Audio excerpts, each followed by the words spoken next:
오늘 말씀 보겠습니다. 로마서 11장 36절 우리에게 주시는 하나님의 말씀, 로마서 11장 36절 말씀, 한 절 말씀을 두 번 연속해서 읽도록 하겠습니다. 이는 만물이 주에게서 나오고 주로 말미암고 주에게로 돌아감이라.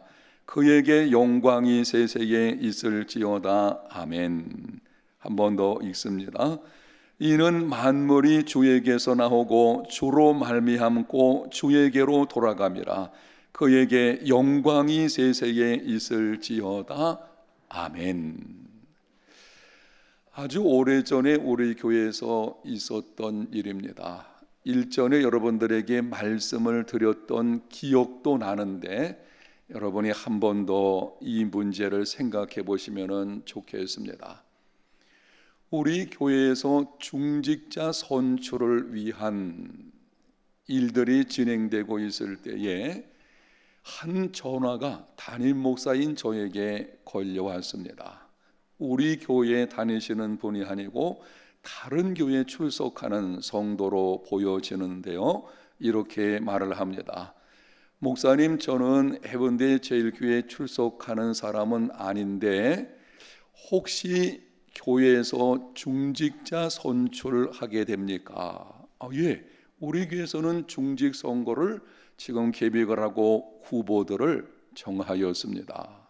그분이 하는 말이 해운대 제일교회를 생각해서 드리는 말인데 아무개 씨가 혹시 중직자 후보에 들어갔습니까? 예, 그분 들어갔습니다. 그 사람 제가 다니는 직장에서 함께 있는 동료인데 문제 많습니다. 음담패설을 하고 자기 인기 관리한다고 이런저런 쓸데없는 말들을 하고 그리스도인답지 않습니다. 해운대 제일교회가 염려가 돼서 말씀드리는 것입니다.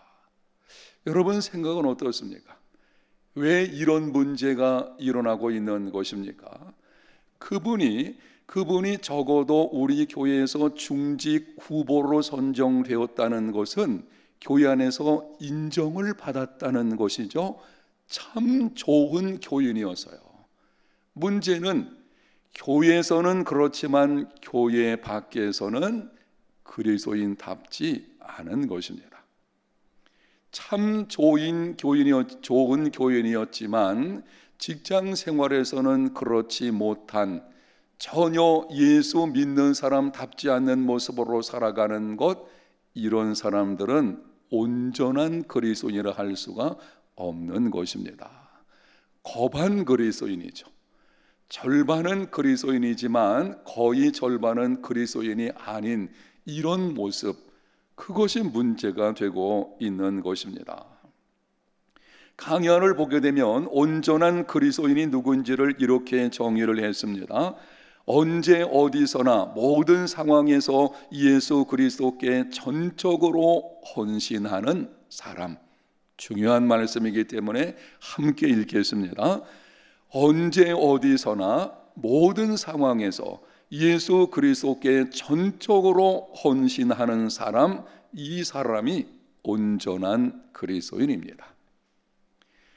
풀어서 말씀드리면 이렇습니다. 주일에도 평일에도 그리스도인으로 사는 사람, 교회에서나 가정에서나 직장이나 사업장, 삶의 모든 영역에서 그리스도인으로 사는 사람, 평안할 때도 위기 상황에서도 그리스도인으로 사는 사람, 이 사람이 온전한 그리스도인이죠.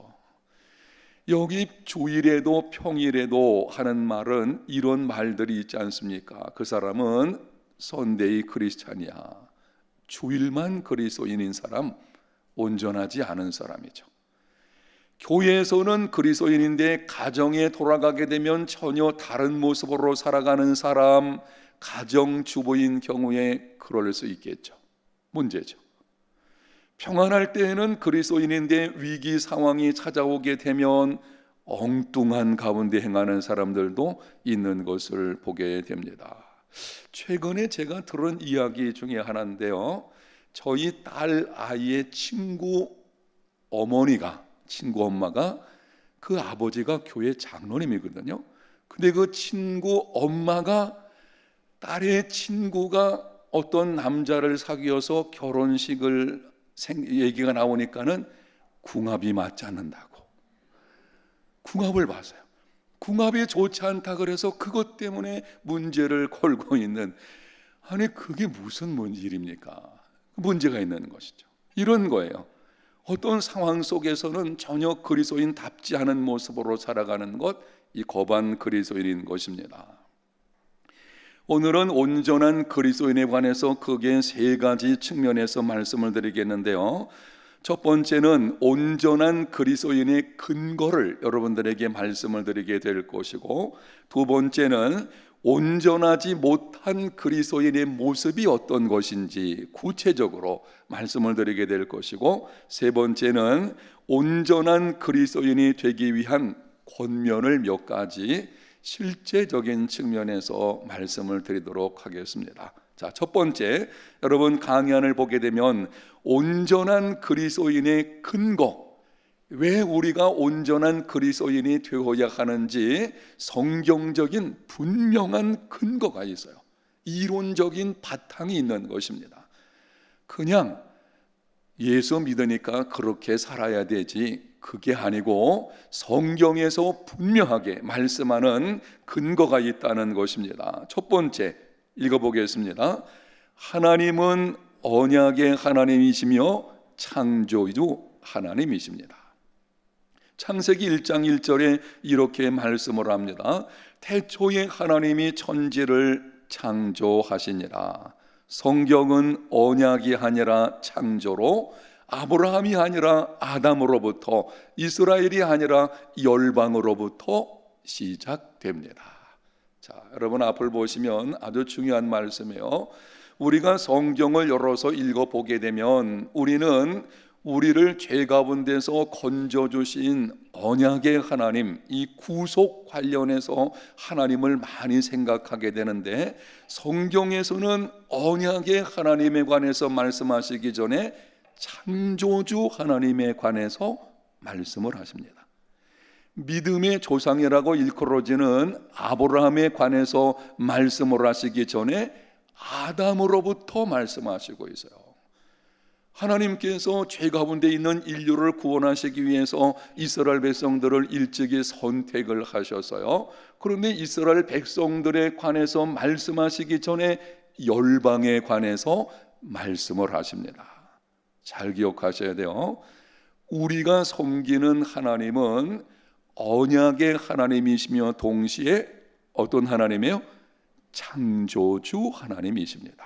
창조주 하나님. 많은 그리스도인들이 창조주 하나님에 관해서 생각을 많이 하지 않습니다. 구원의 범주에서만 너무 생각을 하게 되는데요, 하나님은 이 구원의 범주를 뛰어넘어서 세상 전 영역을 만드신 창조주 하나님이시거든요. 창조하실 뿐만이 아니라, 거기 로마서 11장 36절 오늘 우리가 읽은 성경 구절이죠. 제가 다시 한번 읽습니다. 이는 만물이 주에게서 나오고 주로 말미암고 주에게로 돌아감이라, 영광이 그에게 세세에 있으리로다. 아멘. 이런 뜻입니다. 모든 것은 하나님으로부터 시작되었고 하나님을 통해 존재하며 하나님 안에서 끝나게 되어 있다. 하나님은 알파와 뭡니까? 오메가이십니다. 세상 모든 일들은 하나님의 절대 주권과 섭리 가운데 있습니다. 여러분이 잘 알고 있는 내용이지만 다시 한번 여러분이 잘 들어보셔야 됩니다. 모든 우주 만물들이 하나님께로부터 나왔고 하나님께로 말미암아서 운행되어지고 존재하고 있으며, 그리고 궁극적으로 그 모든 것은 하나님께 돌아가게 될 것입니다. 창조와 섭리와 심판, 이 모든 것이 누구에게 있어요? 하나님께 있습니다.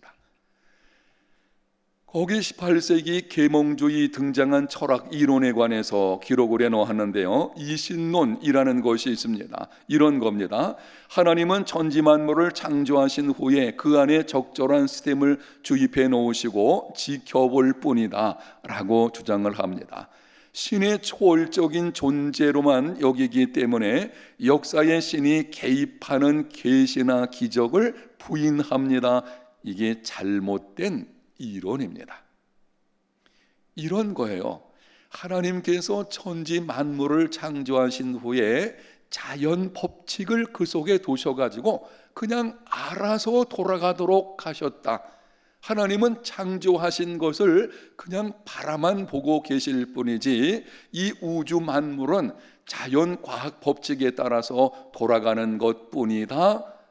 이렇게 설명을 하게 되면 어떤 문제가 생기는가 하면, 하나님은 창조하신 것에 개입하지 않으신다는 것입니다. 그러면은 하나님의 일하심, 하나님의 역사하심, 하나님의 일하심은 이적과 기사 같은 이런 일들을 부인하게 되어집니다. 이거는 잘못된 것입니다. 성경은 이렇게 말씀을 합니다. 마태복음 10장 29절, 참새 2마리가 한 아사리온에 팔리지 않느냐? 그러나 너희 아버지께서 허락하지 아니하시면 그 하나도 땅에 떨어지지 아니하리라. 분명하죠. 우연은 없습니다. 세상 만사 모든 것들은 다 하나님의 섭리 가운데 있습니다. 자, 요 첫 번째를 정리하면 이렇습니다. 하나님은 천지 만물을 창조하시고 창조하신 모든 것을 절대 주권을 가지고 섭리하신다. 무엇을 가지고? 절대 주권을 가지고. 이 말은 이런 뜻이에요.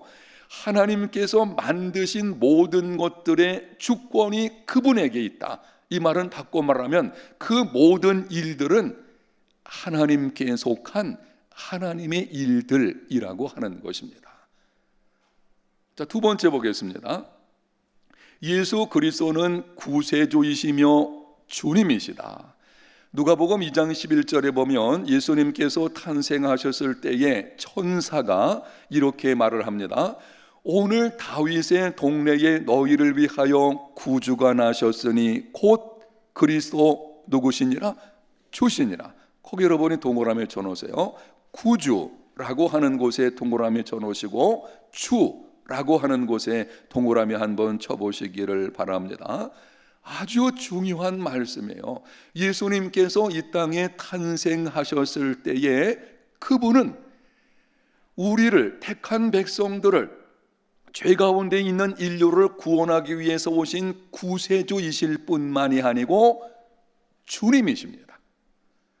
단순히 구속에 관한 주님으로 끝나는 것이 아니고 그분은 이 땅에 있는 모든 것들에 관한 주님, 주권을 가지고 이끌어 가시는 주님이시다 라고 하는 것을 이미 탄생할 때부터 천사들이 선포하는 것을 보게 됩니다. 빌립보서 2장 9절에서 11절까지는 더 명확하게 이렇게 기록을 합니다. 함께 읽어보겠습니다. 이러므로 하나님이 그를 지극히 높여 모든 이름 위에 뛰어난 이름을 주사 하늘에 있는 자들과 땅에 있는 자들과 땅 아래 있는 자들로 모든 무릎을 예수의 이름에 꿇게 하시고 모든 입으로 예수 그리스도를 주라 시인하여 하나님 아버지께 영광을 돌리게 하셨느니라. 아멘. 거기 여러분이 줄 쳐놓으십시오. 하늘에 있는 자들과, 그 다음에 땅에 있는 자들과, 그 다음에는 어디 있는 자들이요? 땅 아래 있는 자들로 모든 무릎을 예수 이름 앞에 꿇게 하셨다. 하늘에 있는 자들, 땅에 있는 자들, 땅 아래 있는 자들, 그 모든 것의 주권이 누구에게 있다는 거예요? 예수 그리스도 그분에게 있습니다. 그분은 우리의 주님이십니다. 여러분에게 한번 물어봅시다. 여기 하늘에 있는 자는 누구를 말하는 걸까요? 지금 하늘에 있는 자들이 누군가요? 네? 천사들도 하늘에 있다 할 수 있겠죠. 여기 하늘은 이 우주 대기권을 말하는 것이 아니고 하나님께서 거하시는 이 하늘 관해서 얘기하는 것입니다. 그럼 거기는 천사들이 있을 것이고 또 예수님을 믿은 후에 하나님을 섬기는 자들로서 이미 죽은 자들의 영혼도 거기 있겠죠. 뭐 그렇게까지 볼 수 있겠죠. 넓히게 되면. 하여튼 그렇습니다. 땅에 있는 자들은 누굴 말하는 거예요? 우리들을 말하는 거죠. 이 땅에 존재하는 모든 사람들을 말하는 거죠. 땅 아래 있는 자들은 누굴까요? 이 땅 아래 있다라고 하는 표현은 이거는 악한 영들과 관련해서 우리가 좀 이해할 수가 있게 될 것입니다. 그러니까 뭐 천사들의 세계이든지 아니면은 이 땅에 우리들의 모든 것, 그리고 악한 영들과 관련된 것들고 그 모든 영역의 주권이 누구에게 있어요? 예수 그리스도께 있습니다. 예수 그리스도는 구세주이시며 주님이십니다. 예수님은 단순히 우리를 죄 가운데서 구원하신 것으로 끝나는 그런 분이 아니에요. 우리의 전 삶의 주님 되시는 분이시다. 그분은 성자 하나님이시거든요. 자, 세 번째 보겠습니다. 성경을 보면 모든 그리스도인들에게는 세 가지 부르심 소명이 있습니다. 지난번에 소명에 관해서 말씀을 드릴 때에 언급했던 것을 여기 정리해 놓았습니다. 제가 번호 읽으면 여러분이 한번 읽어 주십시오. 1번, 그리스도께 속하여 그와의 교제와 그가 주시는 자유를 누리고 그를 닮아가도록 부르셨다. 이 첫 번째 부르심이에요. 두 번째, 교회 공동체 내에서 서로 사랑하며 섬기도록 부르셨다. 세 번째, 세상을 섬기고 세상 속에서 소금과 빛의 사명을 감당하라고 부르셨다. 자, 이 세 가지 여러분이 잊지 마셔야 됩니다. 저를 보시면 제가 설명을 좀 드릴게요. 이 중요한 말씀 반복해 드리는 것입니다. 하나님께서 세상 속으로부터 하나님을 떠난 그 어둠의 세력 속에서 우리를 건져내셨거든요. 부르셨어요. 하나님께서 우리를 부르심에는 세 가지가 있다는 것입니다. 제일 먼저는 우리를 예수 그리스도의 것으로 부르셨어요. 왜 부르셨나요? 예수님과 교제하고 그분 안에 있는 자유를 누리고 그리고 또한 그분을 닮아가도록 부르신 거예요. 그러니까 우리는 부르심, 소명, 우리는 하나님께, 모든 그리스도인들은 하나님께 부르심을 받은 자들이에요. 이 선택받고 그리고 예수 그리스도 안에서 부르심 받은 자들이거든요. 예수 그리스도 안에서 부르셨다라고 할 땐 여러분이 반드시 세 가지를 떠올려야 돼요. 몇 가지요? 그냥 나는 예수님 믿어서 구원받는 이쪽으로만 부르심이 아니고 세 가지를 기억하셔야 돼요. 첫 번째는 예수 그리스도 그분의 것으로 부르심 받은 거예요. 이것은 다시 말씀드립니다.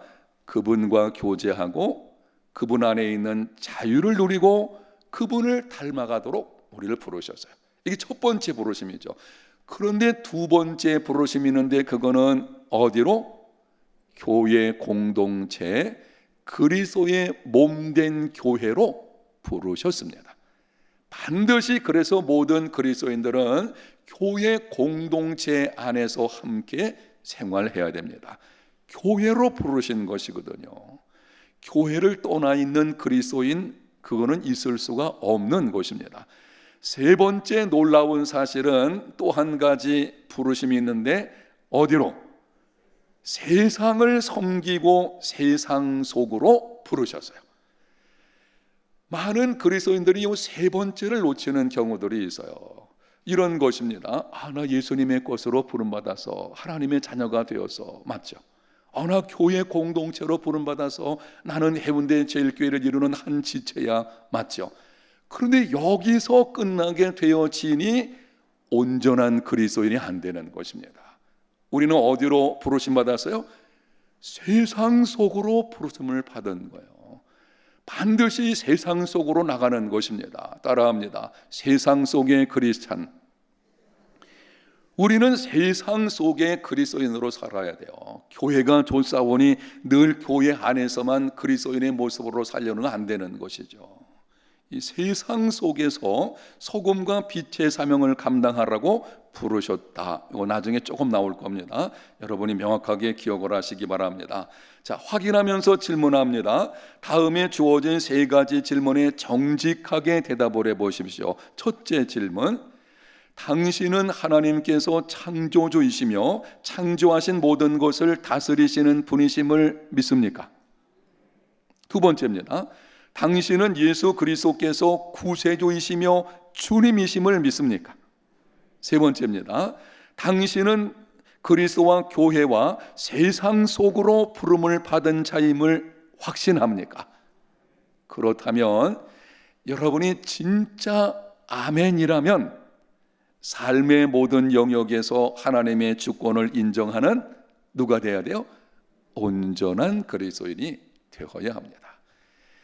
여기 근거가 세 가지를 말씀을 드려서요. 하나님은 언약의 하나님이시며 창조주 하나님이시다. 제가 다시 반복하는 건 여러분이 너무 자주 잊어버리기 때문에 말씀드리는 거예요.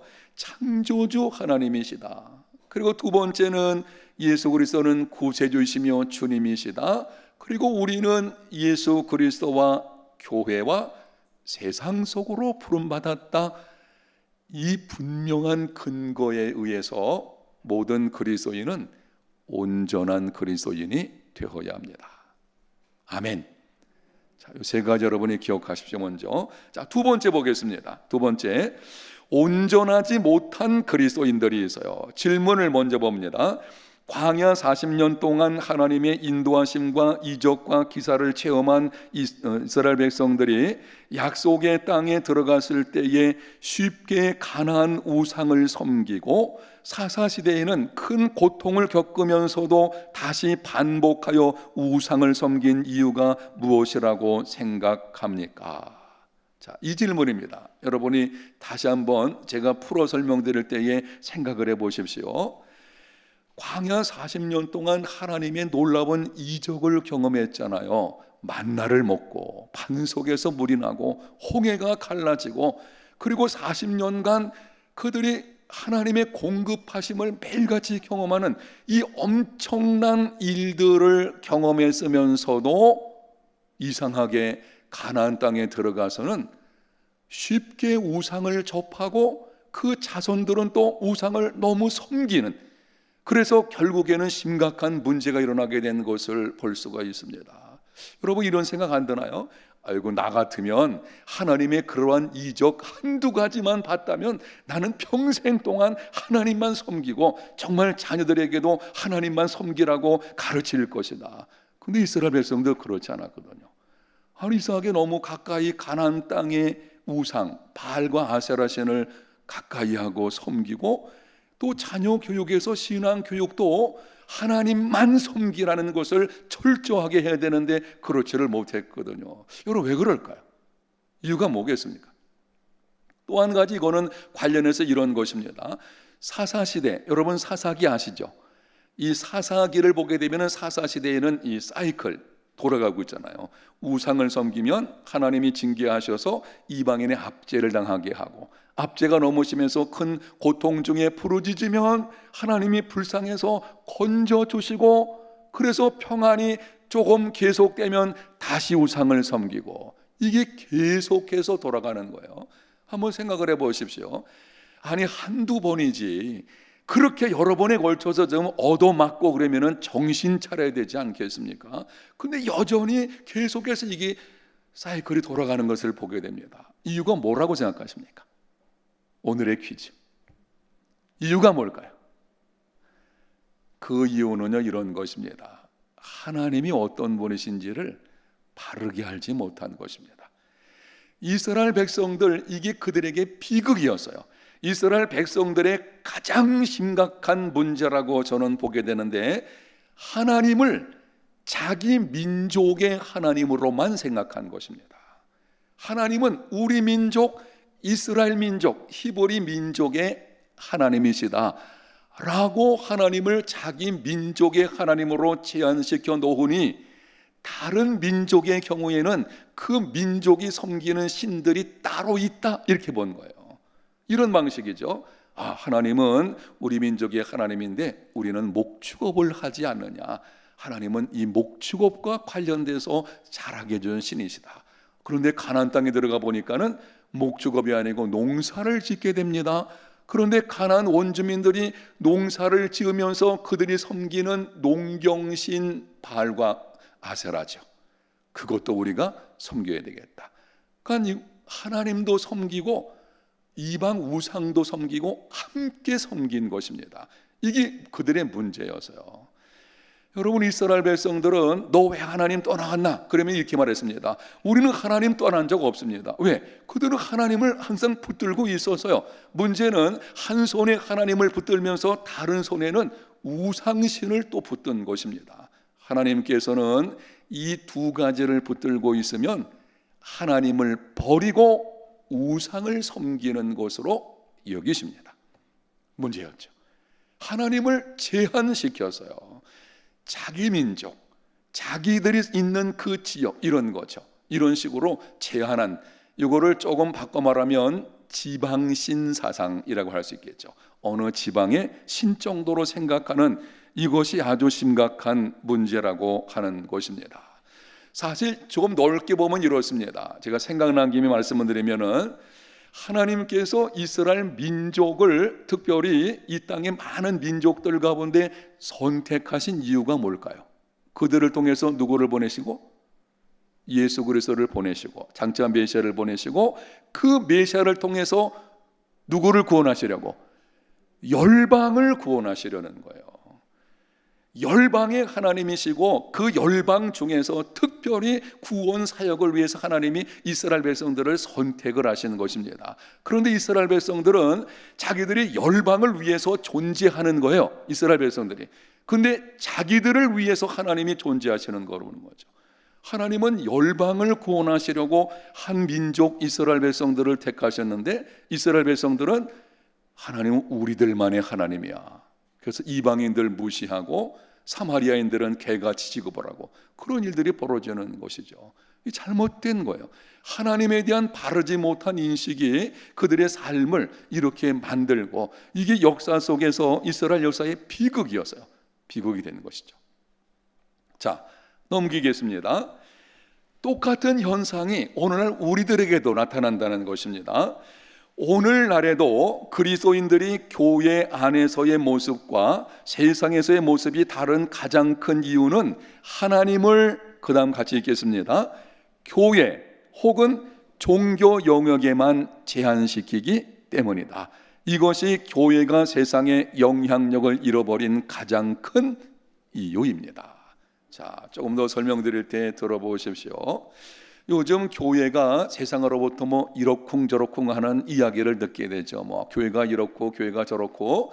그런데 교회, 어느 사람들이 모인 집단에는요, 항상 문제는 있기 마련이에요. 이 땅에 있는 교회 공동체도 문제 없는 교회가 어디 있겠습니까? 이 땅을 살다 보게 되면 이런저런 문제는 일어나게 될 것입니다.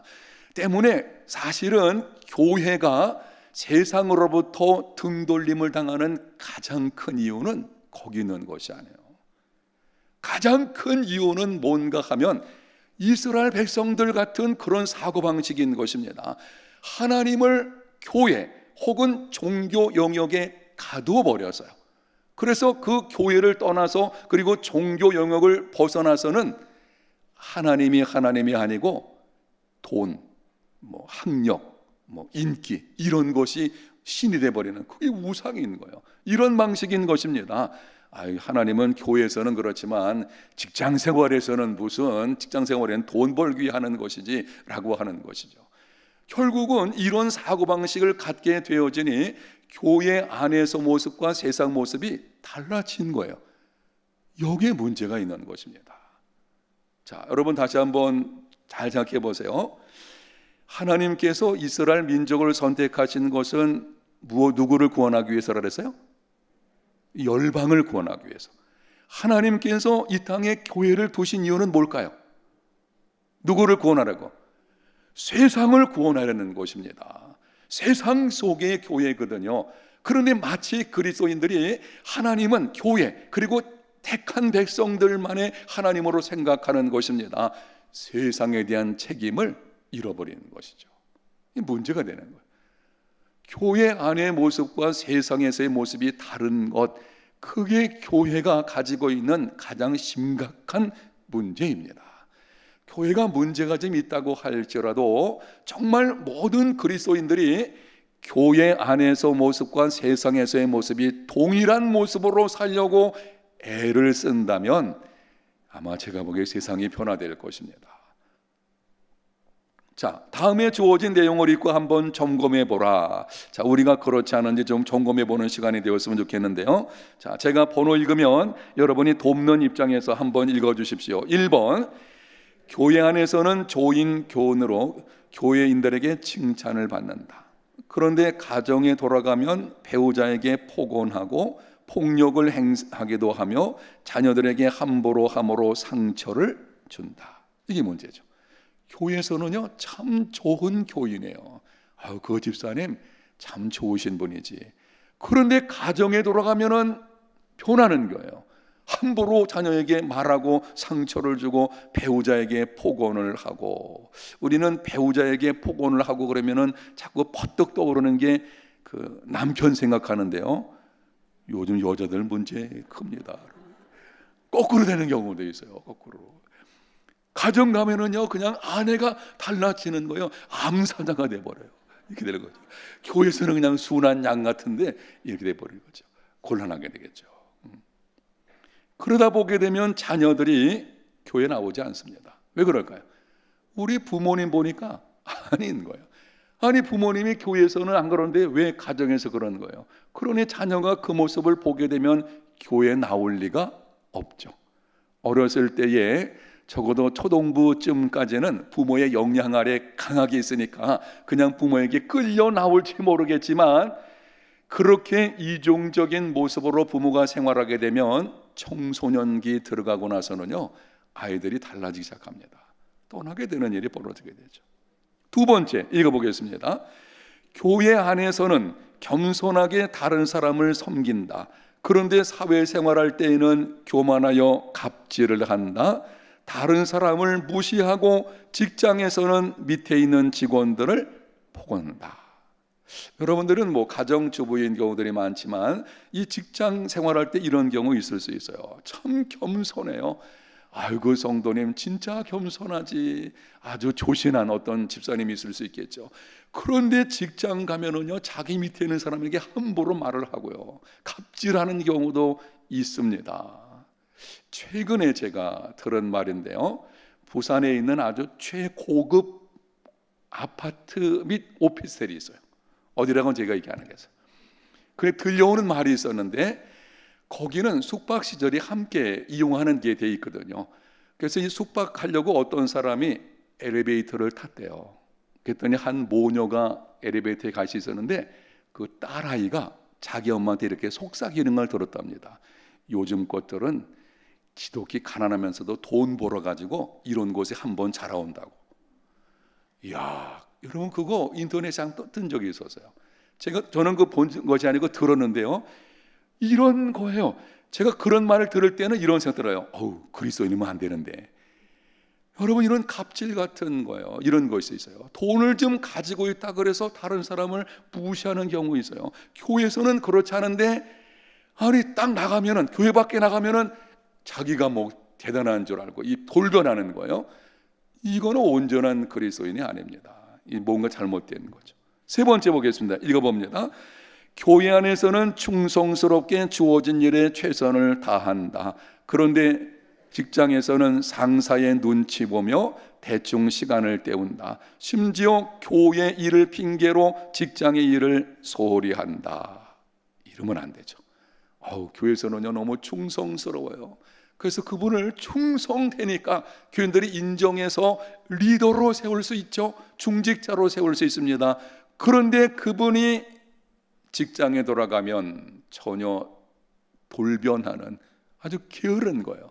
돌아오는 주일 설교가 이 게으름에 대한 것인데 아주 게으른 가운데 빈둥빈둥 시간이나 때우고 이런 거죠. 내가 여기 뭐 돈 벌러 왔지 뭐, 이런 방식이죠. 아니거든요. 하나님의 일을 하고 있는 것인데 그걸 알지 못하는 것이죠. 이게 잘못된 그리스도인의 모습인 것이죠. 교회와 직장을 나누는 것입니다. 네 번째 보겠습니다.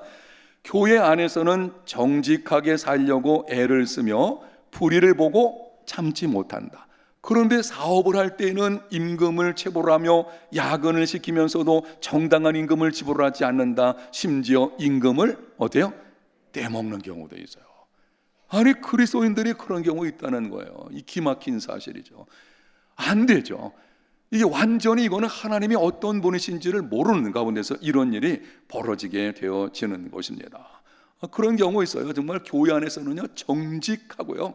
예를 들면 이런 것입니다. 교회 안에서 어떤 재정 문제와 관련해서 조금만 잘못된 게 보이면요, 딱 쌍심지를 켜고 진짜 바르게 하려고. 물론 그것까지는 좋죠. 저는 그것까지는 좋습니다. 바르게 하려는 건 좋아요. 문제는 세상에 나가서는요, 아니, 자기 사업장에 있는 직원들 임금도 제대로 안 주고 말이죠. 이러면 어떻게 되겠어요? 이중장부 기록하고요. 이거 그리스도인의 모습이 아니죠. 교회에서의 그 정직함이 세상 가면 사라지는 거예요. 이 말은 이런 거예요. 교회에서는 하나님이 나의 하나님인데 세상에 나가면 하나님이 아닌 것이죠. 그러니까 이런 일이 벌어지는 것입니다. 다섯 번째, 이런 경우도 있습니다. 교회 안에서는 정의를 말하고 의를 위해서 기도한다. 그런데 정치 현장에 나가면 권모술수를 행하며 정의보다 당리당략을 앞세운다. 진영 논리에 함몰되어 공정을 기하지 않는다. 지금 보고 있죠, 우리가. 우리나라의 심각한 문제 아니겠습니까? 저는 이 나라의 문제, 정치 문제 얘기하려는 게 아니고 심각한 게 뭔가 하면 지금 정치 그리고 고위 공직자들 중에 그리스도인들 상당히 많거든요. 맞죠? 앞으로 대통령 되겠다고 지금 나서는 분들 가운데서도요, 교회 다니는 집사님들, 제가 어느 교회 다니는지도 알고 있어요. 그렇습니다. 그분들이 앞으로 잘 하셔야 되는데 앞으로 잘하는 게 중요하죠. 근데 제가 속상한 거 한 가지 말씀드리면 이렇습니다. 이름만 들어도 이제 그 사람에 대해서 이름만 들어도 지금 매스컴이 너무나 잘 알려진 사람이기 때문에 제가 그 이름은 대지 않겠습니다. 그런데 고위 공직자들 중에 한 사람인데 상당히 문제 많아요. 공정하지 못합니다. 약간 그 편향돼 있어요. 그래서 자꾸 이제 문제가 되는 것입니다. 근데 그 사람에 대해서 제가 얼마 안 돼, 한 몇 주 전인데요, 우연히 기사를 보다가, 인터넷 기사를 이렇게 보다가 기가 막힌 걸 받았어요. 독실한 그리스도인, 이렇게 써 있어요. 제가 화가 나는 거예요. 차라리 그거 안 봤으면 제가 마음 편할 텐데. 그러면 그거 생각할 때마다 속상한 거예요. 아니, 독실한 그리스도인인데 왜 저렇게 행위하나. 정말 공정을 기하고 믿음 안에서 하나님의 공의가 이 땅에 세워지기 위해서 고위 공직이라는 건 힘을 가지고 있잖아요. 그 힘 가지고서 정말 바르게 세워가기 위해서 힘쓰면 좋겠는데 왜 저러나, 속상한 것이죠. 여러분, 이거는 남의 문제가 아니에요. 우리가 그럴 수 있고요. 우리가 자녀들 잘 가르쳐야 돼요. 가르쳐야 되는 것이죠. 이런 문제가 있는 것입니다. 왜 이런 문제가 벌어지는가요? 근데 물어봅시다. 그분이 교회에서도 그럴까요? 안 그럴 겁니다. 교회에서는요, 진짜 독실한 그리스도인이라는 말은 교회 생활 충실하고 봉사하고 열심을 내겠죠. 정말 누가 볼 때에도 아이고, 아무개 집사님 너무 좋아요 라고 할 수 있겠죠. 그러나 교회에서는 하나님이 하나님인데 이 정치나 이 세상 쪽으로 나가면은 다른 거죠. 권력에 대한 욕심이죠. 이 권력이 하나님이 되어버려서요, 하나님 자리에 권력이 차지하게 되면 그런 일이 벌어지는 것입니다. 이 나눠져 있어요. 온전하지 못한 그리스도인인 것입니다. 거기에 정리해 놓았습니다. 하나님을 교회 안에 하나님으로 제한하지 말라. 하나님은 세상 모든 영역, 교회, 가정, 지역사회, 나라와 민족, 열방의 하나님이시다. 하나님을 종교 영역에만 제한하지 말라. 하나님은 정치, 경제, 예술, 과학, 문학, 의학 모든 분야의 하나님이시다. 죄와 관련된 것이 아니면 모든 직업이 누구 일이에요? 하나님의 일입니다. 하나님의 일. 죄와 관련된 것은 하나님의 일 안 해요. 그런데 죄와 관련된 것이 아니라면 세상의 모든 일들이 하나님의 일입니다. 그러므로 우리는 삶의 모든 영역에서 그리스도인답게 살아야 합니다. 온전한 그리스도인이 되어야 합니다. 확인 질문합니다. 여러분이 정직하게 대답을 해보십시오. 여러분은 여러분이 지금 하고 있는 가정의 가사일, 직장의 일, 사업장의 일, 지역사회에서 봉사하기 위해서 맡은 일, 그 모든 것이 하나님의 일임을 확신하십니까? 확신합니까? 여러분 분명히 하셔야 돼요. 특별히 오늘 강의는 리더가 잘 들어서 알고 있어야 돼요. 여러분 세론들, 또 여러분은 우리는 자녀들이 있잖아요. 자녀들을 가르칠 때도 이거 바르게 가르쳐야 돼요. 이거 바르게 안 가르치면 그냥 그 아이들도 나중에 절반 그리스도인이에요. 그냥 신앙생활 하는 것뿐이지 세상 속에서는 아무런 영향력이 없는 사람이 되어버리거든요. 그거 아닙니다. 아니거든요. 이 바르게 알아야 돼. 리더는. 거기 명심하라고 했습니다. 그 명심하라, 그 내용을 한번 같이 읽습니다. 우리가 힘으로도 증거하고 섬기기 위해 세상에 나아갈 때에만 한 자리에 모이는 것이 타당하다. 이 말씀 이해할 수 있겠습니까? 제가 다시 읽을 때에 무슨 뜻인지 한번 생각해 보세요. 우리가 힘을 얻고 증거하고 섬기기 위해 세상에 나아갈 때에만 한 자리에 모이는 것이 타당하다. 이 말은 제가 존경하는 존 스토트 목사님, 돌아가셨는데요. 정말 귀하신 분이신데 그 목사님이 한 말 중에 하나입니다. 자, 이 설명 드릴 테니까 들어보십시오. 이런 뜻입니다. 우리가 교회에서 모여서 예배하고 이렇게 또 뭐 세미나 강의 들으러 여러분 모이잖아요. 우리가 이렇게 모이는 것은 힘을 얻어서 세상 속에 나가서 증거하고 섬길 때에만이 타당한 것입니다. 만약에 우리가 예배하고 이렇게 모여서 하나님의 말씀을 듣고 가르침을 받을 때에 그 가르침 받는 것 자체가 목적이 아니에요. 우리가 이렇게 배우는 것은 우리가 교회 안에서 좋은 사람 되라고만 하는 것이 아니에요. 제가 목회하면서 가끔 생각하는 게 이럽니다. 혹시 나는 좋은 교인만 만드는 거 아니야? 저는 이게 아주 위험성이 있어요. 솔직하게 말씀드리면요, 우리나라 많은 교회들이 좋은 교인들로만 만들고 있어요. 교인, 아주 좋은 교인들만 만드는 거예요. 좋은 교인 되어야 하지만 더 중요한 것은 세상 속에서 좋은 그리스도인으로 세워야 되죠. 거기 있는 거예요. 근데 이 모여서 배우는 것이 그냥 교회에서 봉사시켜서 열심히 일해가지고 좋은 교회 열심히 충성된 교회 일꾼, 물론 충성된 교회 일 해야 되죠. 우리가 시간 내서 반드시 해야 될 것입니다. 그런데 거기 있는 것이 아니에요. 충성된 교회 일꾼을 넘어서 진짜 충성된 세상 속의 그리스도인, 그거를 위해서 교회에서 가르쳐야 되고, 저는 이 목회가 그렇게 이루어진다고 보거든요. 왜냐하면 온전한 그리스도인, 하나님은 언약의 하나님이시며 창조주 하나님이시거든요. 이렇게 보면 되겠습니다. 여러분들이 우리 셀 목자나 교사들 여러분 같은 경우에 여기 나와 계신 어르신들 같은 경우에는 지금은 다 은퇴하고 계시니까 이제 교회 생활이 거의 주죠. 이제 그렇잖아요. 우리는 은퇴하고 했으니까.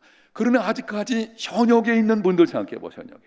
현역에 여러분이 가정주부로 아니면은 직장이나 사업장에서 주어진 일을 감당하고 있다, 세상 속에서. 그러면은 사실 일주일에 교회 나와서 있는 시간보다 세상에 있는 시간이 훨씬 많거든요. 아니 그 많은 시간인데 하나님께서 그 모든 것을 그렇게 하게 하셨는데 그냥 우리를 거기 두셨겠습니까? 아니잖아요. 그건 교회 안에서 좋은 교인 될 뿐만이 아니라 좋은 교인 돼야 되죠. 또 여러분 가운데 나는 교회에서는 막하지만 세상 속에 잘해, 혹시 그런 분 있을까 모르겠네요. 그건 아니겠죠. 그러나 교회에서 좋은 교인이면서 동시에 세상 속에서 좋은 그리스도인, 아멘, 거기 있어요. 그러니까 그걸 힘써야 돼요. 그거 해야 됩니다. 여러분들이 리더로서 여러분 그 세론들 그리고 교사들 나와 계시는데 아이들 양육할 때도 마찬가지예요. 이 아이들 그냥 종교 영역 속에서 좋은 사람, 우리는 자꾸 이쪽으로만 생각하는데요, 아니잖아요. 세상 속에서 이 아이들이 앞으로 살아가고 성장해 나가는데 어떻게 할 것인지, 그래서 이제 교회에서 강조하는 것 중에 하나가 이제 가치관의 문제죠. 이 성경적인 가치관을 가르쳐야 된다. 왜? 세상 속에서 이기는 사람이 돼야 되거든요. 세상을 이기는, 세상을 변화시키는 그리스도인이 돼야 되는 것이죠. 그 우리가 명심해야 될 것입니다. 제 목회 사명은 거기 있다고 생각해서 이거 자꾸 여러분에게 말씀드리는 것입니다. 자, 마지막 세 번째입니다. 온전한 그리스도인을 위한 권면, 몇 가지 구체적인 면에서 한번 말씀을 드리도록 하겠습니다. 첫 번째, 여러분이 사업을 한다면, 뭘 한다면요? 사업을 한다면 예수님께 드릴 것이라고 생각하며 물건을 만들어야 됩니다.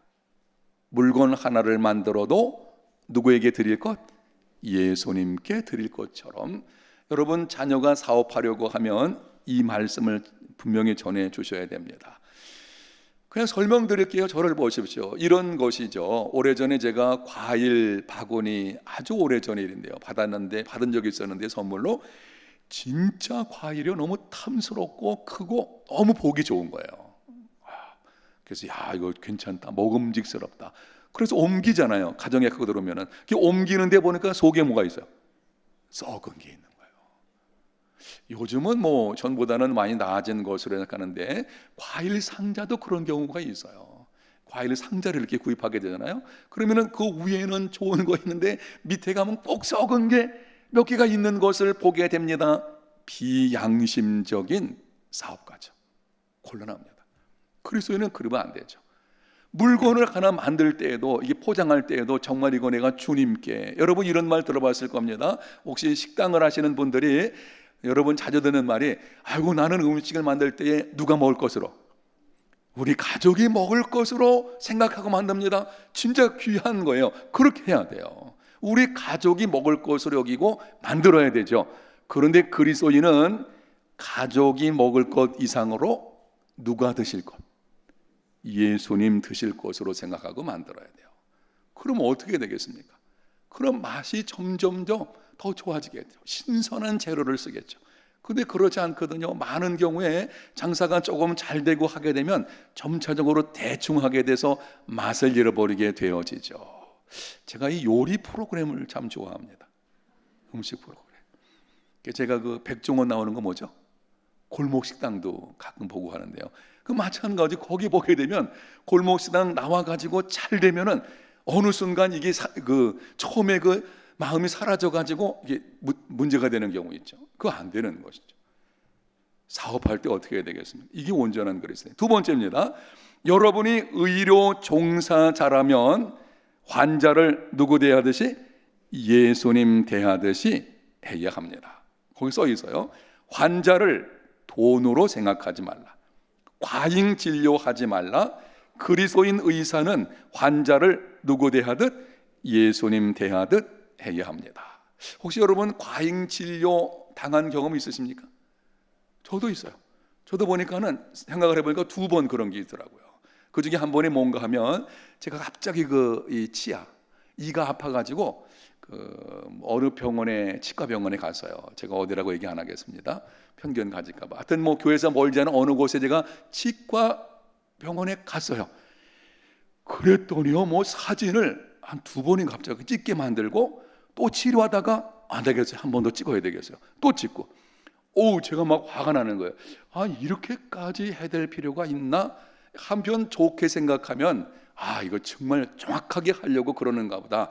그래서 그렇게 할 수도 있을지 모르지만 제가 순간적으로 이러는 거예요. 이거 환자를 뭘로 보는 거예요? 돈으로 보는 거 아니야? 그래가지고 한 번 치료받고 와서 안 갔어요. 그리고 제가 전에 있던 교회에 섬기는 어느 장로님 계시는데 그 병원에 갔어요. 그랬더니 뭐 찍은 것도 없어요. 그냥 알아서 치료하시는 거예요. 그래서 이게 과잉 진료라는 것이 이런 것이구나. 또 뭐 이런 게 있습니다. 오래전에 제가 좀 몸이 좀 피곤하고 안 좋아가지고 우리 장로님들이 서울 가서 좀 정확하게 건강 검진 한번 하십시오. 그래가 제가 그때 건강 검진을 그렇게 전체적으로 한번 해본 게 처음이었어요. 사실은 그 후로 해야 되는데 아직 안 해봤거든요. 지금 괜찮아 보이니까 안 했는데 이것도 문제죠. 그래 하여튼 그랬더니 가서 검사를 했더니 이 갑상선 수치가 조금 높으니까 부산에 이걸 알고서 부산에 가면 어느 병원에 가서 요 문제를 좀 치료 받으셔야 되겠습니다. 그렇게 하겠습니다. 그래서 제가 와서 그 병원에 가서 치료받게 되는데 진찰했더니요, 내려가서 뭐 찍으십시오. 찍었어요. 그 다음 주에 또 오라는 게 갔습니다. 그랬더니 또 내려가서 뭐 찍어야 되겠습니다. 아니 이게 몇 주간을 말이죠. 이게 계속적이니까 제가 이게 그렇게 뭐 무슨 특별하게 심한 것도 아니고 그 수치가 좀 높은 건데 이렇게까지 할 필요가 있나 생각이 되는 거예요. 그래서 예약한 거를 취소시켰어요. 취소하니까 그 환불해 주더라고. 또 그건 다행인데. 그래가 제가 교회 근처에 있는 어느 내과를 갔어요. 그 내과 제가 얼굴을 좀 아는 분이거든요. 내과 갔습니다. 그랬더니 그분이 하는 말이 목사님 괜찮습니다. 이거 그냥 그 갑상선 관리되는 약, 그 조그만 작은 약이 있어요. 그거 한 달만 먹으면 괜찮을 겁니다. 나왔어요. 이게 과잉 진료인 거죠. 그 의사들 경우에 뭐 이런 경우 있는 거예요. 돈으로 보고. 이거 안 됩니다. 예수님 대하듯이 해야 될 것이죠. 의료 종사자라면. 여러분 혹시 자녀를 의사로 만들기 원하시는 분들 계시면 이거 정말 잘 가르쳐 줘야 돼요. 돈, 왜 의사를 하려니까 돈 잘 버니까. 이렇게 하십시오. 이거 제가 좀 여러분이 그 마음에 들지 않을지라도 이거 들어보셔야 됩니다. 돈 잘 벌기 때문에 자녀 의사 시키려고 한대요. 생명을 살리는 의사를 만들어야 되죠. 돈 얘기하니까 버뜩 생각나네. 제가 인천에 있을 때에 그 인천 중앙교회 교육전도사로 있을 때 사건이 있었는데 교인 중에 한 사람이 갑자기 쓰러져 가지고 아주 가난한 사람이었어요. 놀래가지고 급히 그분을 인천 기독병원으로 모시고 갔어요. 병원에서 안 받는 거예요. 왜? 돈 갖고 오라는 거예요. 제가 그래서 나오면서 그랬습니다. 이 병원 기독자 떼버려야 되겠다고. 이런 거죠. 그건 말이 안 되는 거 아니겠습니까? 넘어갑시다. 세 번째, 여러분이 3번은 같이 읽겠습니다. 여러분이 전업주부라면 가사 일을 하나님의 일로 생각하고 자부심과 기쁨으로 하라. 전업주부의 일은 가정을 세우는 가정 공동체를 만드신 누구의 일이에요? 하나님의 일입니다. 자부심을 가지며 무엇으로 해야 돼요? 기쁨으로 해야 됩니다. 자, 확인하면서 질문합시다. 여러분 중에 전업주부이신 분, 여러분이 직장 생활하거나 사업을 하신다. 좋은 일이에요. 하나님이 내게 주신 재능과 은사를 따라서 나를 부르심을 따라서 일하면 되는 것입니다. 자, 생각해 보세요. 하나님이 나를 특별히 그 재능을 은사를 주셔가지고 그 재능을 따라서 어떤 직장이나 사업으로 부르셨어요. 여러분 똑같이 어떤 사람의 경우는 전업주부로 부르셨습니다. 아멘. 고개를 끄덕이지 않으시는 분들은 아주 위험성이 많으십니다. 우리는 이런 생각을 했어요. 소명, 부르심 그러면은 전업주부는 아주 제껴놔요. 그리고서 무슨 직장이나 이게 사업하는 분들에 대해만 이거 생각하는데 아니에요. 전업주부 일이 얼마나 소중한 건데요. 가정을 세우는 너무너무 소중한 것이고요. 믿습니까? 아멘 소리가 너무. 제가 왜 이걸 강조하냐면 우리에게 어떤 권사님이 그 얘기 하시더라고요. 목사님 그거 강조해 주셔야 되지. 교인들도 전업주부로 있는 것에 대해서 굉장히 그 뭐랄까 자기는 특별히 뭐 능력이 없는 것으로. 아니에요. 아닙니다. 여러분 가정에서 전업주부로 하는 게 더 많은 능력이 필요할 수도 있어요. 왜 그럴까요? 더 복잡하거든요. 힘들거든요. 전업주부인 분들 여러분 가사 일을 하나님의 일로 생각하고 자부심과 기쁨으로 일하시기를 바랍니다. 그 사람이 온전한 그리스도인이에요. 그렇지 않고 이걸 자꾸 비교의식 가운데 있어가지고 나는 왜 인생을 이런 식으로 하면 그거는 온전한 그리스도인이 아닙니다. 우리가 바로 알아야 돼요. 정확하게 알아야 되고. 네 번째, 여러분이 교사라면 학생들을 예수님 마음으로 가르치고 인도하라. 자신의 이념이나 성적 우선이 아닌 소중한 인격체로 생각하며 예수님의 마음으로 가르쳐야 합니다. 저는 이렇게 생각합니다. 지금 공립학교 교육은요 정말 사람다운 사람 만드는 일에 있어서 불가능합니다. 지금 공립학교는요 문제 너무 많이 있어요. 너무 많습니다. 그러면은 지금 이런 상황 속에서 이 학교의 소망이 어디 있느냐? 그리스도인 교사들에게 있어요.